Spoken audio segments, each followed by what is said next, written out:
اگلا خون کون؟ عورت نے کاشف کی طرف اشارہ کیا۔ عائشہ چیخ مار کر رابعہ سے لپٹ گئی۔ کاشف بے اختیار ہوا میں اٹھ گیا۔ اس کے ہاتھ پاؤں اکڑ گئے جیسے کسی نادیدہ رسی نے اسے کھینچ رکھا ہو۔ اسماعیل آگے بڑھا مگر دیواروں سے نکلتی ہوا نے اسے پیچھے پھینک دیا۔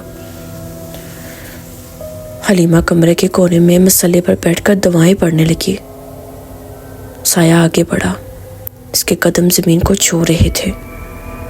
اس نے بچے کی گردن کو چھوا۔ کاشف کی سانس رکنے لگی۔ رابعہ چیختی رہی، خدا کے لیے چھوڑ دو میرا بچہ، ہم نے کیا بگاڑا ہے؟ سایہ رک گیا۔ آواز گونجی، تم نے نہیں، تمہارے ہون نے میری نسل توڑی تھی، اب میں تمہارے ہون سے اپنی قید توڑوں گی۔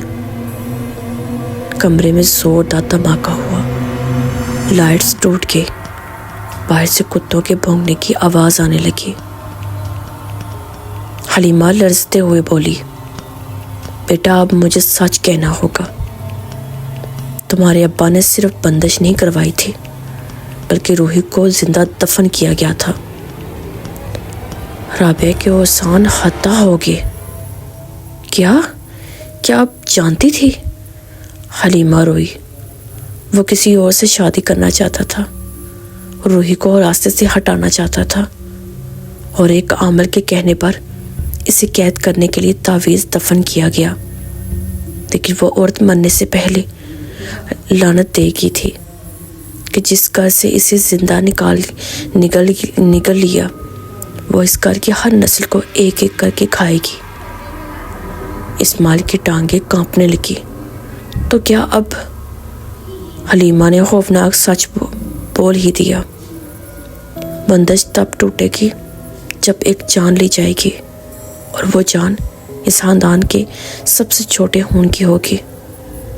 رابعہ نے بچے کو پیچھے چھپا لیا۔ سایہ آگے بڑھا، اس کے قدموں کے ساتھ دیواروں کی دراڑیں لمبی ہونے لگی۔ کاشف کمر کے بل ہوا میں گھوم رہا تھا جیسے کوئی اسے باہر کھینچ رہا ہو۔ پھر عورت نے اپنے دونوں ہاتھ اٹھائے، اس کے ہاتھوں سے کالے دھوئیں کے دھارے نکل رہی اور بچے کے گرد گھومنے لگی۔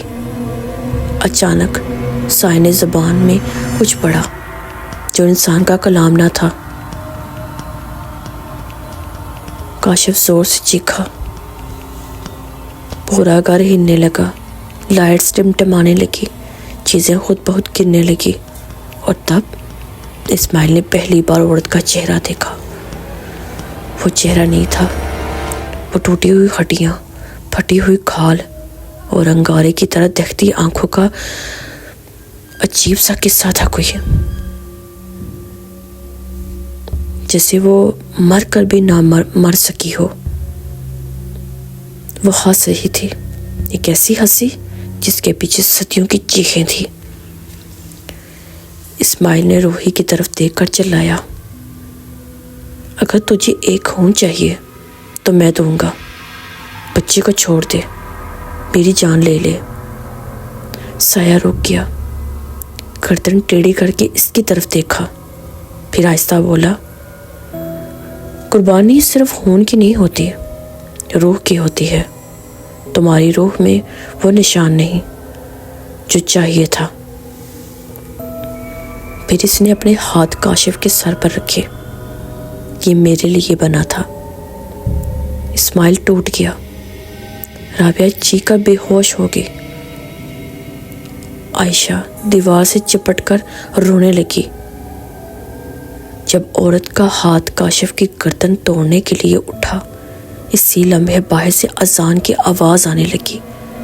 ایک زوردار چیخ پورے گھر میں گونجی۔ عورت پیچھے ہٹ گئی، دراڑ دھواں چھوڑنے لگی۔ کاشف زمین پر گر گیا، زندہ۔